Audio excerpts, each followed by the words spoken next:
Vamos a la palabra, vamos al tema que Dios quiere compartirnos hoy. Y está el tema hoy bajo el título Dialogando con Dios. Lo digo una vez más, dialogando con Dios. Bueno, no les dije que lo repitieran, pero si quieren repetirlo, fantástico. Vamos a hablar hoy acerca de dialogar con Dios. La palabra por sí solo, diálogo, ya da su significado. Dia quiere decir, o dia está hablando de dos. Y logo tiene que ver con palabras, así que es la conversación que se da por lo menos entre dos personas.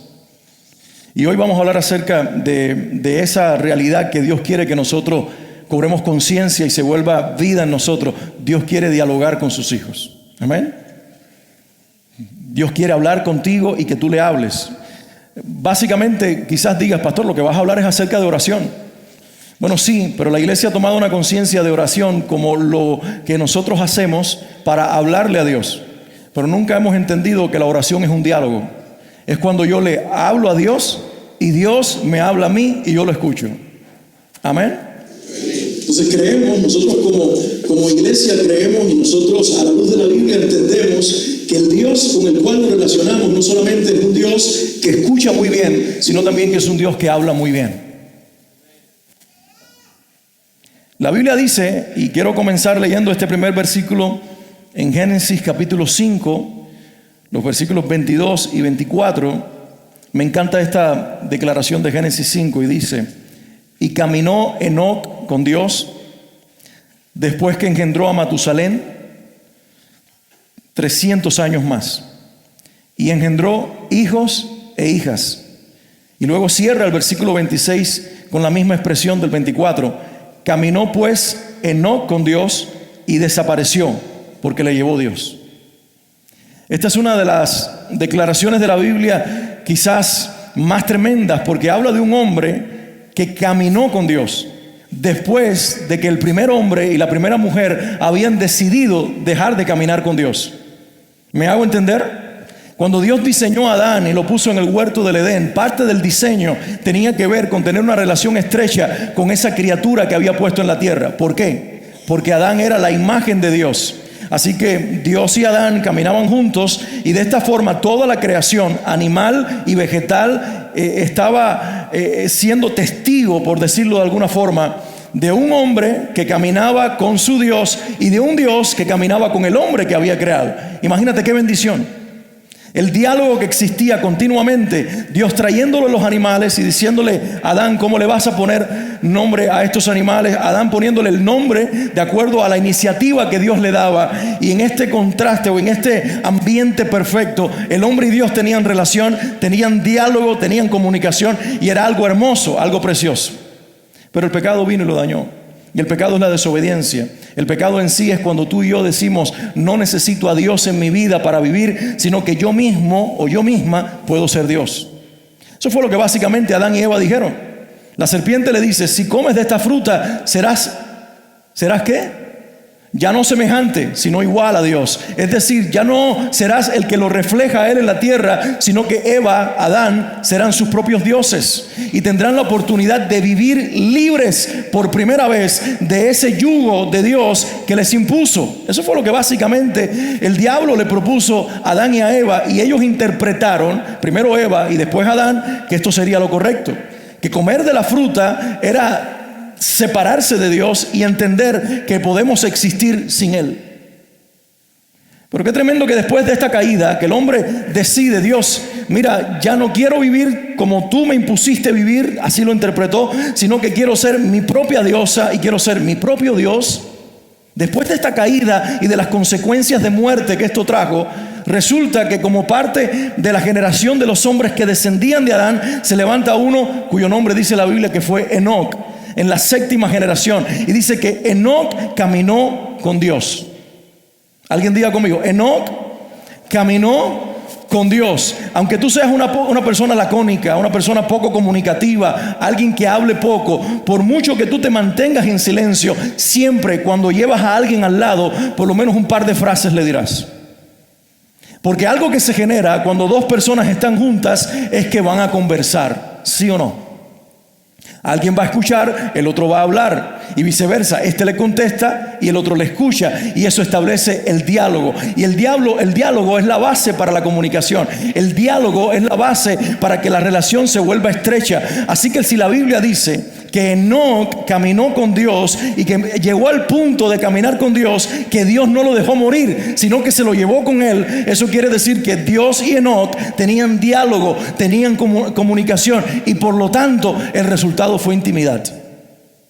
La buena noticia de Génesis 5 es que el hombre pudo haber pecado, pero Dios sigue teniendo la iniciativa de buscar un ser humano caído y todo, con el cual tener diálogo, con el cual tener comunicación y por lo tanto con el cual ser íntimo. La buena noticia desde el principio, desde el Génesis, que Dios nos está enviando, es que nuestro pecado no le robó a Dios el deseo de buscarnos para ser uno con nosotros y ser nuestro amigo y caminar a nuestro lado y tener diálogo con Él.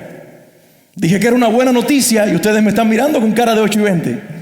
Dije que era una buena noticia y ustedes están como aterrorizados, cuando debiéramos decir: aleluya, gloria a Dios. Satanás y el pecado no me pudieron separar de Dios, porque Dios está eternamente comprometido con buscarme hasta que yo me una a Él y tenga diálogo, tenga comunicación y sea íntimo con su presencia.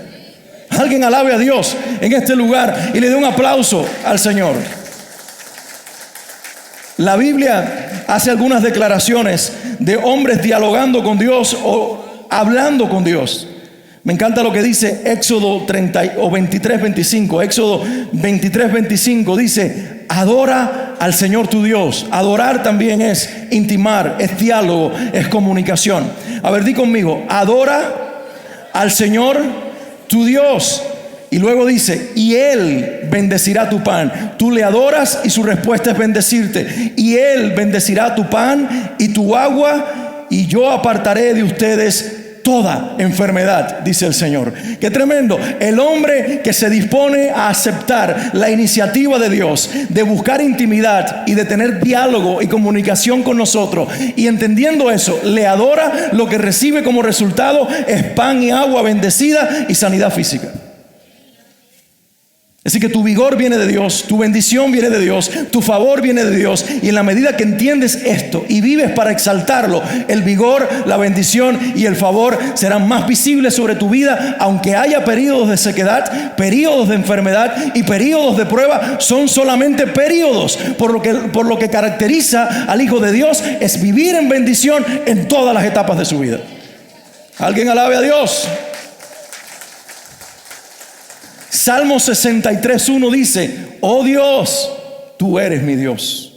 Yo te busco intensamente. Dice así la versión internacional: mi alma tiene sed de ti, todo mi ser te anhela, cual tierra seca, extenuada y sedienta. Aquí tenemos a otro hombre caído, otro hombre con herencia de pecado, otro que desciende de Adán, pero él no se pone a mirar su herencia y su condición de hombre, sino que dice: oh Dios. ¿Te atreves a repetir conmigo esta frase? Oh Dios, tú eres mi Dios y yo te busco intensamente. Mi alma tiene sed de ti, todo mi ser te anhela, cual tierra seca, extenuada y sedienta. Y por cierto, entre paréntesis, no tengas temor de decirle a Dios en tu forma humana lo que sale de tu corazón, porque Él te entiende.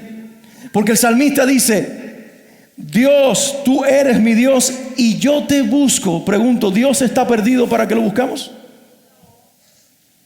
Entonces acaba de decir algo incorrecto el salmista, o lo que está queriendo decir es: aunque tú estás alcanzable, eres visible y no estás escondido, para mi naturaleza humana tú estás velado, tú estás invisible. Yo no te puedo ver por medio de mis sentidos naturales, ni aún mi espiritualidad puede provocar el verte, a menos que tú te reveles a mí.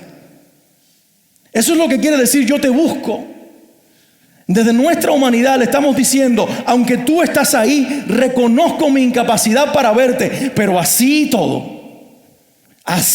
limitado, incapacitado, dentro de mí hay pasión por conocerte, por hablarte, por dialogar contigo y por escucharte a ti.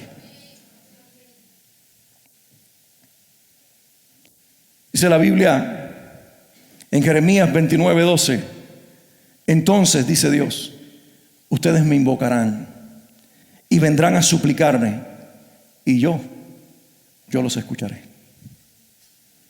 Entonces ustedes vendrán y me invocarán y me suplicarán y yo los voy a escuchar. Esto es una promesa de Dios para ti. Cada vez que tú doblas tus rodillas, que tú le dices a tu Dios desde el clamor de tu alma, Señor, yo quiero que tú me escuches, Él no pasa desapercibida tu oración. Él no pasa desapercibida tus palabras. Él no ignora lo que tú le estás pidiendo. Cielo y tierra moverá para hacer que lo que tu hijo de Dios, tu hija de Dios le estás pidiendo, que es conforme a su voluntad, se mueva y sea hecho en la tierra. Porque aquel que ora y alinea su oración y alinea su conversación a la voluntad del Padre, provoca que ésta se haga realidad en la tierra. Alguien diga amén.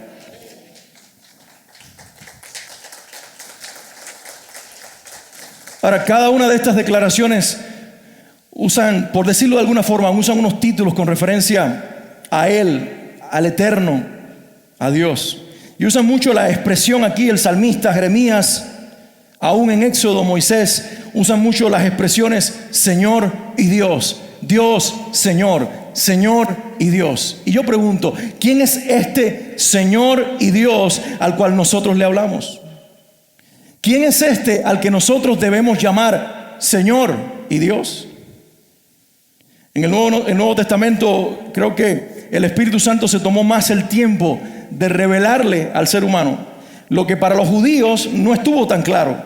Y en el Nuevo Testamento Dios revela a Dios de una manera más clara en su naturaleza, que lo vemos a Él revelando la naturaleza de Padre o la personalidad del Padre, revelando la personalidad del Hijo y revelando la personalidad del Espíritu Santo. ¿Has escuchado estos tres nombres alguna vez en tu vida? Padre, Hijo y Espíritu Santo. Cuando en la Biblia, en todo el Antiguo Testamento, el hombre oraba al Señor y Dios sin saberlo, le estaba orando a aquel que es desde la eternidad, Padre, Hijo y Espíritu Santo. Dios uno, tres personas. Dios uno, tres personas. Un teólogo de la iglesia, un predicador inglés ya fallecido en los años 60, Martin Lloyd-Jones, decía: Dios le reveló a la iglesia la Trinidad para que éste la crea, para que la iglesia crea en la doctrina de la Trinidad o en la revelación de que Dios es Padre, Hijo y Espíritu Santo. Y después que la iglesia lo cree, lo entenderá. Después que tú crees que solamente hay un Dios, como mencionábamos con nuestro hijo Isaac el otro día, la frase hebrea de los hebreos, Shema Israel, oye Israel, la declaración de Dios a través de Moisés: Jehová tu Dios, Jehová uno es. Una vez más, oye Israel, Jehová tu Dios, Jehová uno es. ¿Por qué Dios fue tan enfático en decirle a Israel que escuchara que Él era uno? No solamente porque las naciones tendrían muchos dioses, sino porque en su revelación al hombre lo podría confundir si no entendíamos esto, que Él se te iba a revelar en la persona del Padre o en la persona del Hijo o también en la persona del Espíritu Santo, pero no eran tres dioses ocupando una especie de concordato, sino que es un solo Dios manifestado en tres personas, siendo tres personas en una existencia divina. El primero que hizo o acuñó en la historia la palabra Trinidad fue el teólogo Tertuliano. No es que la iglesia no lo creyera, es que los que lo habían predicado de alguna forma no se habían dado la tarea a buscar un término para determinar que Dios es Dios en tres personas. Y Tertuliano fue el primero que dijo Trinita o Trinidad. Dios es uno, pero Dios es Padre, Dios es Hijo y Dios es Espíritu Santo. Y cuando tú le hablas a Dios, tú estás hablando con las tres personas de la Trinidad, que a su vez son Dios. Miren las declaraciones que la Biblia hace y que encontramos en el Nuevo Testamento de hombres llamando, por ejemplo, a Dios el Padre y a Dios el Hijo Señor. Mateo 22:44 dice: dijo el Señor, y esto es una referencia a un salmo de David. Pero en Mateo 22:44 dice: dijo el Señor a mi Señor: siéntate a mi derecha hasta que ponga a tus enemigos por estrado de tus pies. Lo repito una vez más. Dijo el Señor, alguien diga, Señor. El Señor dijo, ¿y a quién le habló? A mí, Señor, siéntate a mi derecha. Entonces, ¿de quién está hablando aquí? De mi Señor, el Padre, revelado en las Escrituras. Le está hablando a mi Señor, el Hijo, que se siente a su derecha hasta que finalice con todo lo que tiene que hacer en la tierra. Entonces, la Biblia llama desde el libro de los Salmos, y ahora lo repite Mateo, que el Padre y el Hijo ocupan el señorío sobre los hombres. Así que cuando decimos Señor, ¿a quién le estás hablando? Cuando le decimos Señor, estamos refiriéndonos al Padre, y ahora dice la Escritura que también al Hijo. Claro que este es el título que más le damos a Jesús, porque Él es el que materializó el señorío desde la cruz, pero Él comparte con el Padre y con el Espíritu Santo el título de Señor. ¿Me hago entender? Porque yo creo que la iglesia, hay iglesias que solamente hablan de Jesús, bautizan en el nombre de Jesús. Hay otros que solamente hablan del Padre, del Padre, del Padre. Y otros que solamente hablan del Espíritu Santo, el Espíritu Santo y el Espíritu Santo. Pero llegó el tiempo en que la iglesia entienda que adoramos al Padre, al Hijo y al Espíritu Santo. Ellos no compiten por lugar, sino que es uno en existencia, indivisible, eterno, inigualable y merecedor de gloria. Alguien alabe al Dios eterno. Colosenses 3:24 dice acerca de Jesús: sabiendo que del Señor recibisteis la recompensa de la herencia, porque a Cristo el Señor servís. Porque a Cristo el Señor ustedes sirven. ¿Quién es Cristo? Es el Señor. Cristo significa el ungido, el hombre en el cual Dios pone su unción para salvación, pero además de eso es el Señor. Cristo es el título humano, Señor es el título divino. Y ahí Dios nos está diciendo, Él es hombre 100% porque es un Cristo, es un ungido, pero Él es Dios eternamente porque ocupa el título de Adonai, que solamente le ha sido dado al Señor de señores, al Rey de reyes, al eterno Dios. Y ahora acerca del Espíritu Santo, 2 Corintios 3:17 dice, porque el Señor es el Espíritu. Y donde está el Espíritu del Señor, ahí hay libertad. Es decir, que el Espíritu Santo es el Espíritu del Señor, de Cristo, pero a su vez, Él también, el Espíritu, es Señor. Porque es Dios. Porque es Dios. En algunos círculos evangélicos, el Espíritu Santo es visto como una figura inferior. De hecho, las sectas, los grupos que no aceptan la doctrina bíblica, que no creen en la Biblia como la creemos nosotros, le quitan la personalidad al Espíritu Santo. Y lo que dicen es que, por eso es que lo que creen los testigos de Jehová, alguien me dice, no, yo estoy estudiando con los testigos de Jehová, antes iba a la iglesia cristiana, ahora estoy estudiando con los testigos de Jehová, pero es lo mismo. No, no es lo mismo. No es lo mismo. El Jehová que ellos creen es una visión del Antiguo Testamento, del Dios que se reveló, pero para ellos Jesús no es Dios, sino que es una manifestación del arcángel Miguel, con todo y que te lo pinten como el Hijo, pero no entienden que esa expresión significa que es Dios. Y el Espíritu Santo, peor aún, porque por lo menos le dan características personales a Jesús. El Espíritu Santo para esta religión es una energía como la electricidad. Es la energía que sale de Dios, que no tiene carácter, que no tiene personalidad, que no siente, que no habla, que no escucha, que no se enoja, que no se entristece, que no tiene voluntad propia. Y cuando vamos a la Biblia te dice, cuidado con entristecer al Espíritu, con apagarlo. Tiene sentimientos. Ananías, Zafira le mintieron al Espíritu Santo, y más tarde dice Hechos 5, no le mintieron a los hombres, le mintieron a Dios. Si le mintieron al Espíritu y luego dice que le mintieron a Dios, el Espíritu es Dios. Por lo tanto, Él no es una energía, no es como la electricidad, no es algo que salió de Dios. Él es alguien junto con el Padre y el Hijo, tres personas diferentes, iguales en condición de Dios, pero cada una con una personalidad particular para revelar al hombre algo de Dios que es único, manifestado en los tres. Así que vemos que la Escritura llama Dios y Señor a las tres personas de la Trinidad. Alguien diga amén. Y también de una forma general los exalta a los tres, exaltando al único Dios.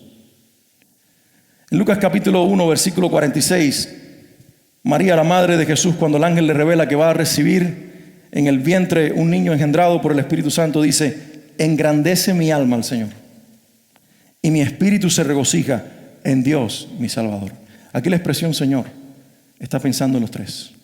No sé si ella tenía conciencia de lo que estaba diciendo, pero Jesús todavía no había nacido en el pesebre, pero ya existía en la eternidad. El Espíritu Santo tal vez para ella no era tan real, pero iba a engendrar al Hijo en su vientre. Y el Padre le había dado un mensaje directo a su ángel para que lo hablara a María: engrandece mi alma al Señor. Estaba exaltando al que es tres personas, pero un único Dios. Alguien diga amén. Más adelante en el mismo capítulo de Lucas 1:68, es el padre de Juan el Bautista el que dice: bendito el Señor Dios de Israel, que ha visitado y redimido a su pueblo. Y en Hechos capítulo 7, versículo 33, dice allí esta frase: y le dijo el Señor, quita el calzado de tus pies. Esteban está predicando, está hablando acerca de las experiencias de Israel con la persona de Dios, y entonces hace alusión al encuentro de Moisés con Dios frente a la zarza ardiendo. ¿Recuerdan aquel encuentro? Y Esteban dice: le dijo el Señor, quita el calzado de tus pies, porque el lugar en el que estás es tierra santa. Y hace alusión, poniendo como ejemplo a Moisés en su encuentro con Dios, cuando detrás de aquel arbusto que se quemaba pero no se destruía por el fuego, Dios le habla. Y Moisés le dice: ¿quién eres tú? Necesito que me des un nombre para decirle a los hombres. Y él le dice: yo soy. De ahí entonces es que viene el nombre que algunos llaman Jehová, otros dicen Yahweh, otros dicen otras variantes de un nombre que es un secreto, que los judíos no lo escriben porque tienen temor a ofender a Dios, y sustituyen el Yahweh por Hashem, el Eterno. Y usan otras variantes para referirse a Dios porque tienen temor de referirse al nombre eterno y al nombre revelado, que para ellos es misterio.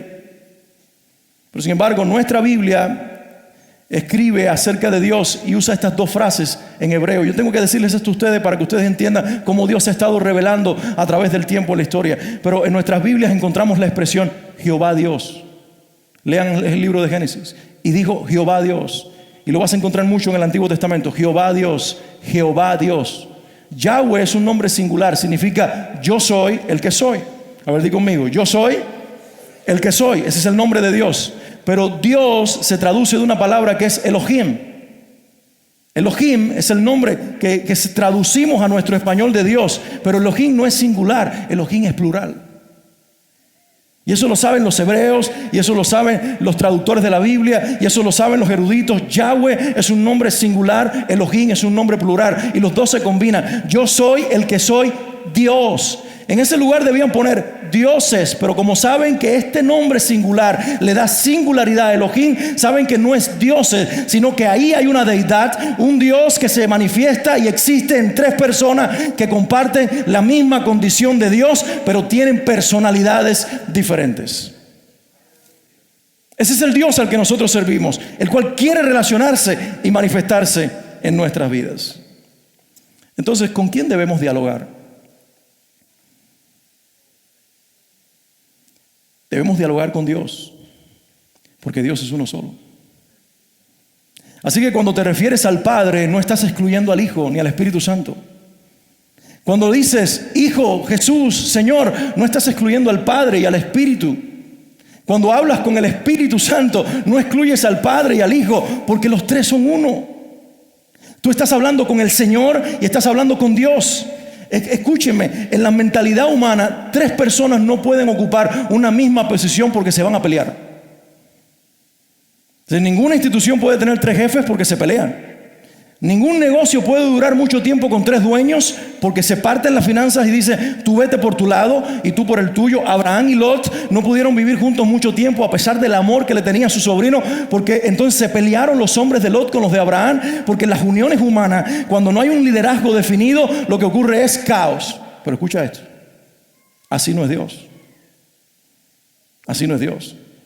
Dios existe en perfecta unidad, siendo un solo Dios en tres personas: el Padre, el Hijo y el Espíritu Santo. Y cuando tú le dices Padre mío, el Espíritu Santo dice: mira cómo habla con el Padre y a mí me dejó fuera. ¿Has visto esto, Jesús? Y cuando decimos Señor Jesús, Jesús se vira al Padre y al Espíritu les dice: me hablan a mí. No hay competencias, no hay retos. sino que por el contrario Jesús dice: he aquí nuestra creación. He aquí el hombre que hicimos a nuestra semejanza. Mira cómo entendió que somos Señor, que soy Señor, porque uno con el Padre es el Hijo y con el Espíritu Santo. Mira estas declaraciones de la Biblia. Jesús nos enseñó a orar de esta manera y les dijo: cuando oren, digan de esta forma: Padre nuestro que estás en los cielos. Alguien diga conmigo: Padre nuestro que estás en los cielos. Luego en Juan 14, versículos 13 y 14, encontramos que Jesús dice estas palabras: y todo lo que pidan al Padre en mi nombre, lo haré, para que el Padre sea glorificado en el Hijo, y si algo pidieres en mi nombre, yo lo haré. Esta de hecho es la fórmula que yo en lo personal me surge de manera más natural orar, porque así fue entrenado, así me enseñaron. Y creo que es correcta. Y creo que es lo que Dios quiere por una razón. La primera vez en la historia que alguien, siendo humano, llamó a Dios Padre fue cuando Jesús entró en la escena de la humanidad. ¿Lo sabías? Nadie había llamado a Dios Padre. Lo llamaban, ya lo dije, Hashem, Adonai, eterno, Señor. Pero nadie en todo el pueblo de Israel, nadie en toda la experiencia de fe había llamado a Dios Padre. De hecho, Juan dice, y ustedes pueden leer Juan 5, que Jesús llamó a Dios Padre en presencia de los judíos, de los fariseos, y ellos agarraron piedras para matarlo a pedrada. ¿Por qué? Juan no nos deja sin respuesta. Juan dice: porque al decir que Dios era su Padre, se hacía igual a Él. Es decir, que los judíos tenían bien claro que aquel que llamara a Dios Padre y usara el término Abba, término muy íntimo, ese se estaba haciendo igual al Padre. Jesús desafía a los judíos y les dice: he aquí uno que tiene la libertad para llamar a Hashem, Abba, para llamar a Adonai, Abba. Y ellos dicen: ¿quién tú te crees, hijo de María y de José, carpintero insignificante? ¿Quién tú te crees? Y él dice: es que yo soy el Hijo. Pero Jesús fue más allá, porque ahora se vira a sus discípulos y les dice: y cuando ustedes oren, díganle a Hashem, Padre. Porque más tarde, dice Pablo, el Espíritu de Dios que entró a nosotros por la fe nos hace clamar: Abba, Padre. Es decir, que Jesús se hace uno con el Padre cuando Él llama Padre al eterno Dios y dice: yo soy uno con Él. Esto es lo que significa. Pero cuando tú y yo en su nombre decimos Padre, nos hacemos uno con el Hijo. No en naturaleza, pero sí en condición. Cuando yo digo que nos hacemos uno con el Hijo, no es que nos volvemos divinos, como algunos han errado y han enseñado. Seguimos siendo humanos, seguimos siendo material tentable, seguimos siendo material fallido, seguimos siendo seres humanos con dolores de cabeza, con enfermedades, con un montón de cosas. Pero posicionalmente, mientras les estoy hablando a ustedes y ustedes me están escuchando a mí, en Cristo estamos sentados a la derecha del Padre. Eso dice mi Biblia, yo no lo inventé. Efesios 2:6 dice: y habiendo creído en Él, estamos sentados con Él en los lugares celestiales. Es decir, que posicionalmente yo estoy donde Jesús está. Y cuando yo oro en su nombre al Padre, Él que es uno con el Padre, me hace uno con Él, para que yo me vuelva, Romanos 8:17, heredero con Cristo y coheredero con Él de todas las cosas, si es que junto con Él también padezco por la fe. ¿Entiendes por qué llamamos a Dios Padre? Porque el Hijo nos hizo y nos dio la libertad de llamar Padre a su Padre, para que nosotros ocupáramos su derecho de ser hijos junto con Él. Pero los primeros discípulos entendieron que eso no les quitaba el derecho de hablar directamente con Jesús. Esteban, primer mártir del cristianismo, Hechos capítulo 7, está a punto de morir, y esta es la última oración de Esteban. Está en tu Biblia, Hechos 7:59. Esteban oró y dijo: Señor Jesús, recibe mi espíritu. Le oró al Hijo, porque sabía que orar al Hijo era orar al Padre y también al Espíritu Santo. Era hablar con Dios. En Hechos 1:24, la iglesia reunida tiene que buscar un sustituto para Judas, y orando dijeron, los versículos anteriores dan título de Señor a Jesús, e inmediatamente oran y dicen: tú, Señor, En el contexto de ese pasaje, el título Señor específicamente es para Jesús. Dicen, tú, Señor, que conoces los corazones de todos, muestra cuál de estos dos has escogido. Ahí estaban orando al Señor de la iglesia, al Salvador de la iglesia, entendiendo que Él, junto con el Padre y el Espíritu Santo, es uno. Y cierra la Biblia en Apocalipsis, el último capítulo, versículo 22, versículo 20. Capítulo 22, versículo 20, y dice, el que da testimonio de estas cosas dice, es Jesús, ciertamente vengo en breve. Y mire lo que la iglesia responde, la iglesia, nosotros. Dice aquí Juan, Apocalipsis 22, 20, que esta es nuestra respuesta. Amén, sí, ven, Señor Jesús. La iglesia está orando y dice, amén, así sea, sí, ven, Señor Jesús. Tenemos libertad para orar en el nombre de Jesús porque lo glorifica el Padre y glorifica al Espíritu Santo y es exaltada la Trinidad y el Dios en tres personas es glorificado a través de su revelación en la tierra y de su iglesia en la tierra. ¿Alguien puede decir amén? Y entramos a la persona del Espíritu Santo. En el pasaje que usábamos la semana pasada, el valle de los huesos secos, hay algo interesante que Dios le pide a Ezequiel. Ezequiel dice, me dijo, profetiza al Espíritu, profetiza. Y hasta aquí Espíritu está en minúscula porque habla del Espíritu humano, la vida que está en nosotros, que viene de Dios. Profetiza al Espíritu, profetiza, hijo de hombre, y di al Espíritu. Y esto es lo que Dios le dice que Él tiene que decir. Así ha dicho Jehová el Señor. Espíritu, y si ustedes tuvieran su Biblia abierta allí, se dan cuenta que cuando hace esta declaración, Espíritu está en mayúscula, porque ahora está hablándole al Espíritu Santo. Espíritu, ven de los cuatro vientos y sopla sobre estos muertos y vivirán. Y profeticé, escuché a Dios que me dijo que lo hiciera y dije lo que Dios me decía que hiciera. Por primera vez y quizás la única vez que encontramos esto en toda la Biblia, debo reconocerlo, el hombre por mandato de Dios le está diciendo al Espíritu Santo que venga, no como una orden, así lo interpretaron algunos y está equivocado, no le está ordenando a Dios, sino que está diciéndole al Espíritu Santo lo que Dios ha entendido que es momento de hacer y que el hombre está proclamando en conformidad con la voluntad de Dios. ¿Me hago entender? Y ahora, en la historia de la iglesia, los primeros discípulos tenían bien claro esto. El Espíritu Santo todo el tiempo estaba dialogando con ellos. Hechos 8:29 dice así, y el Espíritu le dijo a Felipe, lo repito una vez más, y el Espíritu, hablando del Espíritu Santo, le habló a Felipe y le dijo, acércate a ese carro. Hechos capítulo 10, versículo 19, y mientras Pedro pensaba en la visión que había tenido, el Señor Jesús le muestra todos los animales y todo lo demás que pasó. Mientras él pensaba en aquella visión, le habla el Espíritu Santo y le dice, he aquí, 3 hombres te buscan. Nuestras Biblias dicen literalmente, le dijo el Espíritu. Y en Hechos capítulo 13, versículo 2, la iglesia está reunida en Antioquía, están orando, ahí está Pablo, ahí está Bernabé, están otros reunidos, profetas y demás. Dicen, ministrando estos al Señor y ayunando, y acto seguido dice el versículo, y dijo el Espíritu Santo, apártenme a Bernabé y a Saulo para la obra que los he llamado. El libro de los Hechos nos revela una iglesia que tiene diálogo y que escucha la voz del Espíritu. Él les habla y les está diciendo. Lo que pasa, mis hermanos, y yo no quiero extenderme mucho, pero debemos entender que la historia del cristianismo ha sido atacada por unos criterios que vienen de la mente del hombre, para que el hombre no tenga la capacidad de creer que Dios quiere seguir en diálogo con nosotros y que nosotros escuchemos su voz.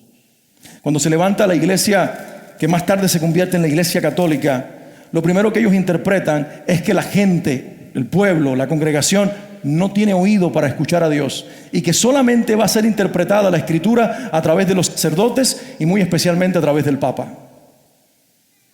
Por lo tanto, la gente se vuelve muda para hablar con Dios porque tiene que venir a hablar con un hombre para que lo represente delante de Dios, y la gente se vuelve sorda para escuchar a Dios porque solo un hombre interpreta la Escritura y a través de los que trabajan para él en diferentes lugares se lo da a conocer lo que tiene que saber el hombre.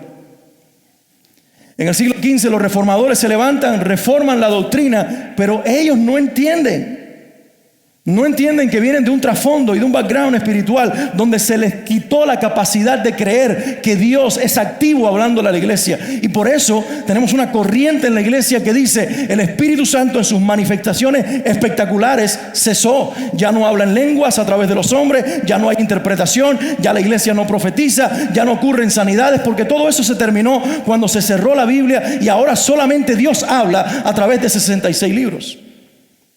Escúcheme.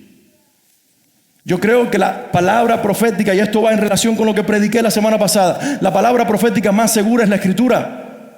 Pero eso no quiere decir que el Espíritu se quiera comunicar contigo. Por una sencilla razón: si el Espíritu que tú dices que te habló dice algo contrario a la Escritura, no es de Dios. Pero tú y yo hemos tenido testimonio del Espíritu Santo en nuestro espíritu acerca de la Escritura, y hemos sabido que Él en nosotros ha confirmado lo que ya dijo a través de su palabra.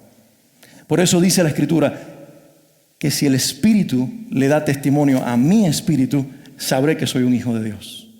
Te pregunto, ¿has escuchado el testimonio del Espíritu dentro de ti mismo, dejándote saber que eres una hija de Dios y un hijo de Dios? Salta tu corazón por la presencia de Dios y escuchas cómo el propio Dios dentro de ti te afirma en la verdad. ¿Saben? Cuando yo he desobedecido a Dios en algo y vengo delante de Él y le digo: Señor, perdóname, y el diablo me acusa y me dice: hipócrita, ya lo has hecho 5 veces. El testimonio del Espíritu me dice: tú no estás de rodillas recibiendo el perdón porque tú te lo merezcas. Tú no eres un hipócrita por pedir perdón 5 veces, sino que de esto se trata tu relación con el Padre. Los otros que no creen en Él no tienen sensibilidad para arrepentirse, pero tú estás de rodillas y este es el testimonio de que eres un hijo de Dios porque te arrepentiste. Esa es la voz del Espíritu Santo. No es la voz de tu conciencia, no es la voz de lo que te enseñaron, es la voz de Dios que te está hablando a ti y que está dialogando contigo para afirmarte a la gracia y hacerte entender que hijo de Dios no es el que no peca, sino aquel que toma conciencia de su humanidad y no se queda sucio permanentemente. Y eso es por ponerte un ejemplo. Eso es por ponerte un ejemplo. Me encanta lo que Charles Spurgeon, predicador inglés siglo XIX, finales del siglo XIX, escribió acerca de la persona del Espíritu Santo. Él dijo: querido hermano, honra al Espíritu de Dios como honrarías al Señor Jesucristo si Él estuviera presente en tu casa. Si Jesucristo morara en tu casa, tú no lo ignorarías, sino que dejarías tus asuntos personales, no seguirías con ellos como si Él no estuviera allí. De la misma forma, no ignores la presencia del Espíritu Santo en tu alma. Te ruego, decía Spurgeon, te ruego, no vivas como si no hubieras oído si hay un Espíritu Santo. A Él, al Espíritu de Dios, dale tus adoraciones constantes. Dale reverencia al prestigioso huésped que ha tenido a bien hacer de tu cuerpo su morada sagrada. A Él, al Espíritu de Dios, ámalo, obedécelo, adóralo. No importa a los hombres en las épocas que hayan vivido y a las denominaciones que hayan pertenecido, el que es sensible a Dios y le crea su palabra, habla de esta forma. Los escritores de himnos antiguos escribían verdades como estas: santo, santo, santo, e interpretaban lo que Isaías escuchó y Juan también, que estas 3 palabras repetidas hablaban del Padre, del Hijo y del Espíritu Santo, porque el himno dice: santo, santo, santo, la gloria de tu nombre vemos en tus obras, en cielo, tierra y mar. ¿La gloria de quién? De Dios. Y luego dice: santo, santo, santo, te adora todo hombre, Dios en 3 personas, bendita Trinidad. La iglesia ha proclamado esta verdad por siglos. Adoramos a Dios que es Padre, que es Hijo y que es Espíritu Santo. ¿Alguien diga amén? Otro famoso himno llamado El profundo amor de Cristo. Este hombre solamente le hablaba al Hijo porque sabía que con eso no ofendía al Padre y al Espíritu, sino que por el contrario, estas palabras eran cánticos de la iglesia. El profundo amor de Cristo, grande sin comparación, es refugio de descanso, es un mar de gran bendición. El profundo amor de Cristo es un cielo para mí. Alguien dele gloria al Hijo en este lugar y dile: Señor, tu presencia es el cielo para mí. Eso no fue Israel Houghton el que inventó eso, sino que le robó la frase a un himnólogo de siglos pasados. Tu presencia, Jesús, es el cielo para mí. Un famoso himno en los himnarios cantados por la iglesia le decía así al Espíritu Santo, y el título del himno por sí mismo habla por sí solo: Dulce Espíritu. Y esta es la frase, dice: hay un dulce espíritu aquí, y yo sé que es el Espíritu del Señor. Cada rostro expresa el gozo, sí, pues sentimos la presencia del Señor. Para los que creían que antes los cristianos no sentían a Dios, lo cantábamos. Y luego viene el coro y le dice: Santo Espíritu, fiel, celestial, quédate aquí y llénanos de tu amor. La iglesia ha tenido la libertad de pedirle al Espíritu Santo que se quede entre nosotros, no porque no creyéramos que ya estaba, sino porque nuestra humanidad necesita pruebas diarias de que Él está y nos quiere llenar. ¿Alguien puede decir amén? Como dije al principio, normalmente en mi oración privada digo: Padre, en el nombre de Jesús, bajo la influencia del Espíritu. Pero hay momentos en los cuales tengo que tener un diálogo con mi Señor. Y hay momentos en los cuales tengo que referirme específicamente a la persona del Espíritu. Porque cada uno está haciendo una obra especial en mi vida sin dejar de ser un solo Dios. Y esto es algo maravilloso que Dios tiene que revelarte. Como dijo Martin Lloyd-Jones, Él tiene que revelarte esta verdad para que tú la creas y creyéndola la puedas entender. Concluyo con las palabras de Romanos 8, 26 al 27. De igual manera, el Espíritu nos ayuda en nuestra debilidad. Pues ¿qué hemos de pedir como conviene? No lo sabemos. Pero el Espíritu mismo intercede por nosotros con gemidos indecibles. Mas el que escudriña los corazones sabe cuál es la intención del Espíritu, porque conforme a la voluntad de Dios intercede por los santos. Cuando esta verdad se volvió vida en mí, yo dejé de preocuparme si mis palabras eran escuchadas en el trono de la manera más correcta. No estoy hablando de decir algo equivocado, estoy tratando de decir que hay veces que no nos salen las formas correctas, pero lo que sale de un corazón sincero. Y mi palabra, la Biblia, que es tuya también, revelada a nosotros, nos dice que el Espíritu Santo toma lo que nosotros no sabemos pedir y le hace la interpretación correcta y le dice al Padre: esto es lo que ella te quiso decir, esto es lo que Él te quiso decir. ¿No te da deseos de alabar a Dios, que Él es tan completo y tan perfecto, que está sentado en el trono para recibir tus oraciones? Está sentado en un trono a su lado para interceder por tus oraciones, y está metido dentro de ti intercediendo por tus oraciones y también interpretando tus oraciones para que se hagan conforme a la voluntad de Dios y el Padre las pueda responder. ¡Wow! ¡Aleluya! Este Dios es demasiado. Este Dios es demasiado. Por eso lo que vengo hoy a decirte con ellos, y con esto concluyo: Dios ha hecho todo lo que está en sus manos, que es lo imposible, para que nosotros tengamos comunión con Él. ¿Por qué pasamos días y días sin hablar con Dios? ¿Por qué pasamos días y días sin escuchar su voz? Yo puedo quedarme sin palabras, Dios jamás se quedará sin palabras. Sabes, en las noches Suali a veces se me acerca y me dice: dime algo, y yo le digo: porque yo soy hombre, y aunque me ven hablando aquí, yo tengo la misma deficiencia de todos los varones. Tengo corto el vocabulario, la reserva de palabras, y cuando llegó la noche ya yo no quiero hablar y ya yo no puedo hablar. Lo que sale son sonidos guturales. Pero a Dios no le pasa eso. La Biblia dice en Hebreos 1:3 que el Hijo sostiene toda la creación con la palabra de su poder. Él creó por la palabra y Él sostiene por la palabra. Él es intencional en hablar y Él siempre tiene algo que decir. A veces yo me quedo sin palabras, mi Dios no. Y a veces tú no vas a escuchar mi voz, pero siempre vas a escuchar la voz de Dios. Y por lo tanto tenemos que abrir nuestros oídos para que Él confirme las escrituras en nuestro espíritu y no andemos como veletas con el viento, perdidos detrás de lo que los hombres dicen, sino que la unción del Santo que habita en nosotros nos haga entender todas las cosas y vivir en ellas para la gloria de uno solo, que es Padre, Hijo y Espíritu Santo. Alguien póngase de pie y déle la gloria al Señor en medio de la iglesia. Dale más fuerte el aplauso, iglesia.